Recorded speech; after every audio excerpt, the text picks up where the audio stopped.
अशोकनगर जिले की मुंगावली विधानसभा सीट में उपचुनाव का प्रचार जोर पकड़ चुका है। सीट पर बीजेपी की ओर से ब्रजेंद्र सिंह यादव मैदान में हैं, तो कांग्रेस की ओर से कन्हैयाराम लोधी चुनाव प्रचार कर रहे हैं। कांग्रेस की ओर से प्रदेश अध्यक्ष कमलनाथ ने पूर्व कृषि मंत्री सचिन यादव को चुनाव जिताने की जिम्मेदारी सौंपी है, तो बीजेपी की ओर से चुनाव प्रबंधन समिति ने पूर्व महापौर आलोक शर्मा को मैदान में उतारा है। वहीं बीजेपी प्रत्याशी ब्रजेंद्र सिंह यादव लगातार चुनाव प्रचार कर रहे हैं। उपचुनाव की जमीनी हकीकत का जायजा लेने के लिए अनादि टीम मुंगावली विधानसभा पहुंची, जहां दोनों पार्टियों के विधानसभा प्रभारियों और बीजेपी प्रत्याशियों से बात कर चुनावी समीकरणों को समझने की कोशिश की। अनादि टीवी संवाददाता वैभव गुप्ता ने। मुंगावली प्रभारी और पूर्व मंत्री सचिन यादव हमारे साथ हैं, उनसे बात करते हैं। बेहद महत्वपूर्ण है चुनाव। हम पिछले 15 महीने से भी आपको देखते हुए आ रहे हैं। कर्ज माफी वाले मुद्दे पर भी सारी चीज़ें मैं आपकी सुनी, कमलनाथ जी भी लगे हुए हैं। आपके हिसाब से किस तरह से चुनाव आगे बढ़ रहा है? देखिए, जिस प्रकार से भारतीय जनता पार्टी ने लोकतंत्र की हत्या करने का काम किया है और जिस प्रकार से धनबल के प्रयोग करके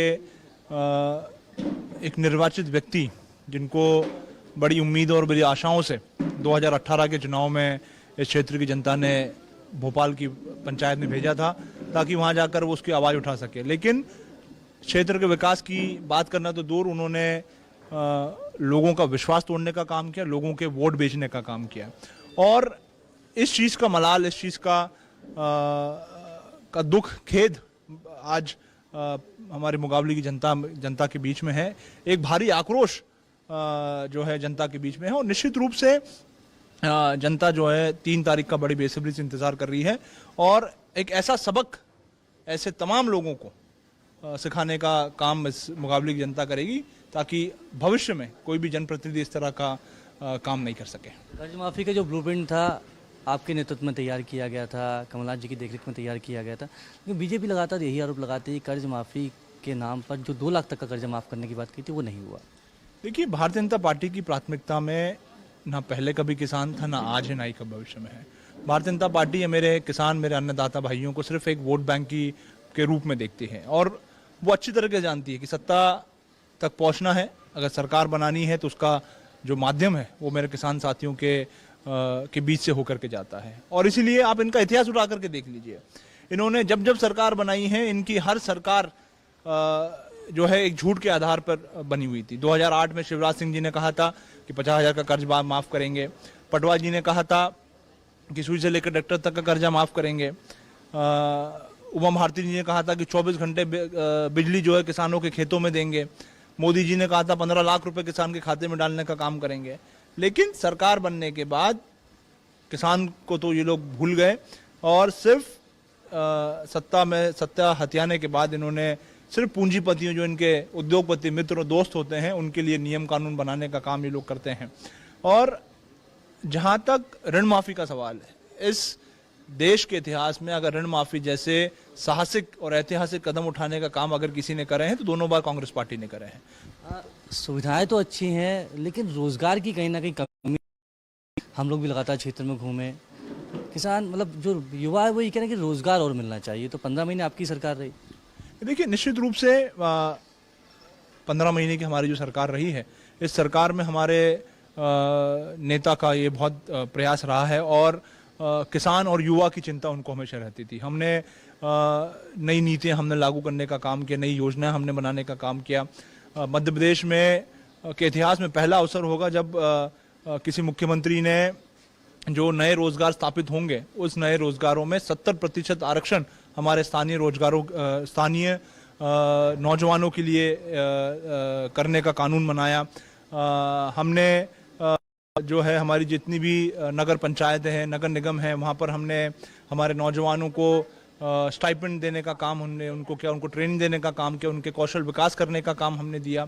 और भी बहुत सारे जो है नौजवानों को लेकर के, उनके रोजगार को लेकर, उनके भविष्य को लेकर के हमने बहुत सारी चीज़ें हमने करने का प्रयास किया। लेकिन दुर्भाग्य रहा कि उन योजनाओं को बहुत सारी चीज़ें जो है आगे बढ़ती उससे पहले लोकतंत्र की हत्या की, उसका गला घोटने का काम किया गया। सवाल थोड़ा जल्दी पूछ रहा हूँ, अगर सरकार बनती है, कांग्रेस का प्रत्याशी जीतता है, तो मुंगावली को किस तरह से बढ़ते देखेंगे?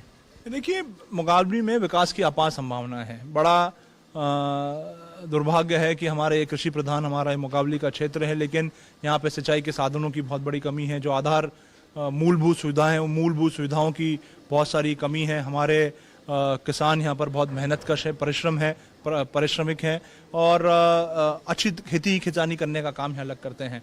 तो मैं समझता हूँ कि सरकार बनने के बाद निश्चित रूप से जो है यहाँ पर जो मूलभूत सुविधाओं का अभाव है, शिक्षा के क्षेत्र हो, चाहे यहाँ पर स्वास्थ्य का क्षेत्र हो, हर क्षेत्र में काम करने की आवश्यकता है। और चूंकि ये कृषि बाहुल्य क्षेत्र है, अगर यहाँ पर सिंचाई के साधन जो है देना हमारी प्राथमिकता होगी तो निश्चित रूप से हमारे इस क्षेत्र का विकास होगा और उद्योग यहाँ पर कृषि आधारित उद्योग स्थापित हों, इसके भी प्रयास हम लोग करेंगे।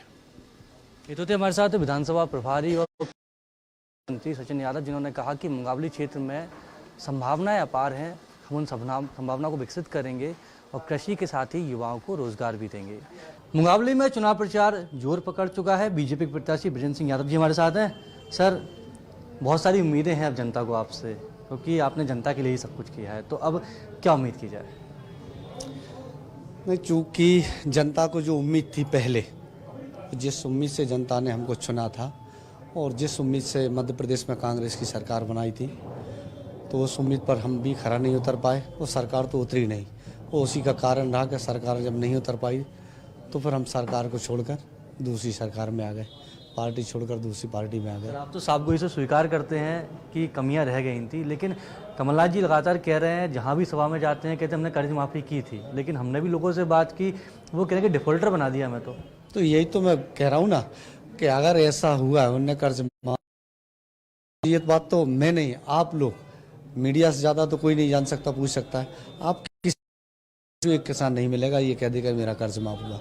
ये सारी हवा में बातें होती रहीं और यही तो कारण रहा कि जब झूठ बोलनी सरकार, जब सरकार में बैठे लोग मुख्यमंत्री जैसे झूठ बोल रहे हैं, तो ऐसी सरकार में रहकर हम क्या करते।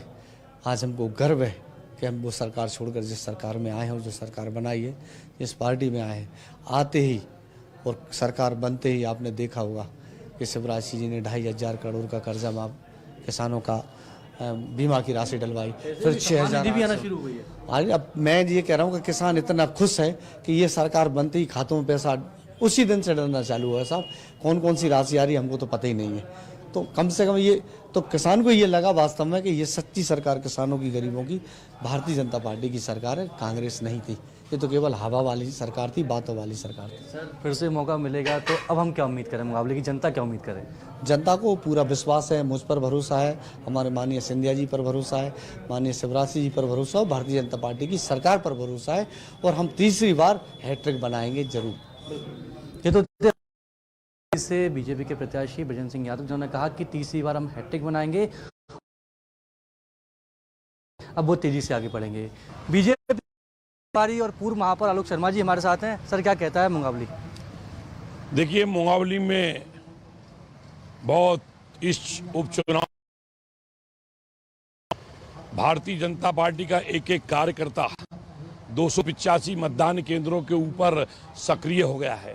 भारतीय जनता पार्टी के एक एक कार्यकर्ता को अपना मतदान केंद्र संभालने की जवाबदारी दे दी गई है। लगातार भारतीय जनता पार्टी के पक्ष में हवा चल रही है। भारतीय जनता पार्टी की जो प्रत्याशी हैं बृजेंद्र सिंह यादव जी, लगातार उनकी हंसमुख, मृदुभाषी, मिलनसार छवि का लाभ भारतीय जनता पार्टी के पक्ष में दिखाई दे रहा है। भारतीय जनता पार्टी का एक एक कार्यकर्ता ने संकल्प लिया कि इस बार हर हालत में हम मुंगावली से भारतीय जनता पार्टी को जिताएंगे, कमल का फूल खिलाएंगे।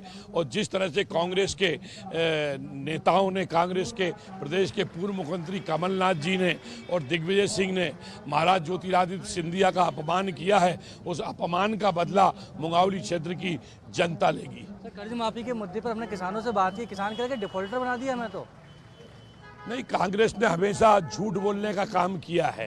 कांग्रेस ने ये कहा था कि अगर हम मध्य प्रदेश में हमारी सरकार बनेगी, और उनके नेता राहुल गांधी जी ने कहा था कि हम 10 दिन में किसानों का कर्जा माफ़ कर देंगे। मुंगावली में कोई किसान का कर्जा माफ़ नहीं हुआ है और उनको उसको लेकर किसानों में ज़बरदस्त नाराज़गी है। इसका लाभ भारतीय जनता पार्टी के प्रत्याशी को मिलता हुआ दिखाई दे रहा है। कमल खिलेगा तो मुंगावली तेजी से बढ़ेगा।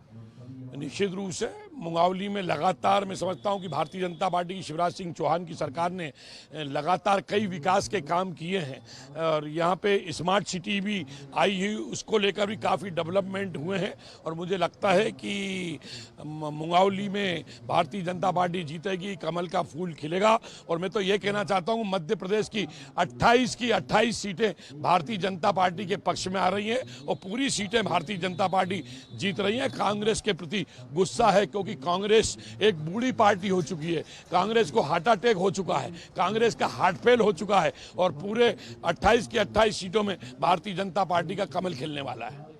ये तो थे हमारे साथ बीजेपी के मुंगावली प्रभारी आलोक शर्मा, ने स्पष्ट रूप से कहा कि न केवल मुंगावली बल्कि 28 विधानसभा सीटों पर कमल का फूल खिलने जा रहा है। कैमरा पर्सन मनीष के साथ वैभव गुप्ता, अनादि टीवी, मुंगावली।